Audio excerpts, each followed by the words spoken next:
నా ఒపీనియన్‌లో females egg is more important. ఎందుకంటే ఎగ్ అనేది మంత్లీ ఒక్కసారే రిలీజ్ అవుతుంది.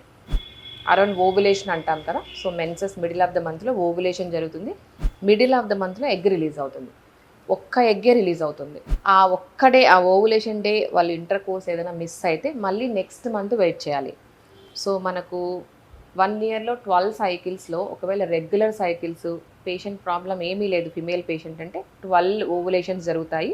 సో, 12 అటెంప్ట్స్ చేయొచ్చనమాట. కొంతమందికి పీసీఓడీ పేషెంట్స్‌కి ఏమవుతుంది, సో 12 మంత్స్‌లో పీరియడ్స్ సరిగా రావు. సో, వాళ్ళకు మేబీ 6 మంత్స్ 7 పీరియడ్స్ 6 పీరియడ్స్ 7 పీరియడ్సే వస్తుంది. సో, వీళ్ళకు అన్ఓవులేటరీ సైకిల్స్ అనమాట. అంటే ఎగ్గే రిలీజ్ అవ్వదు. సో, వాళ్ళకు అక్కడే అటెంప్ట్స్ తగ్గిపోతాయన్నమాట. సో, అక్కడే ప్రెగ్నెన్సీ ఛాన్సెస్ తగ్గిపోతాయి.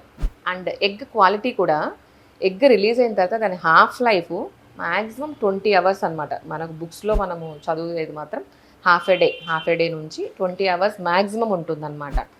సో, అందుకని ఎగ్ కొంచెం మోర్ ఇంపార్టెంట్ దాన్ స్పర్మ్.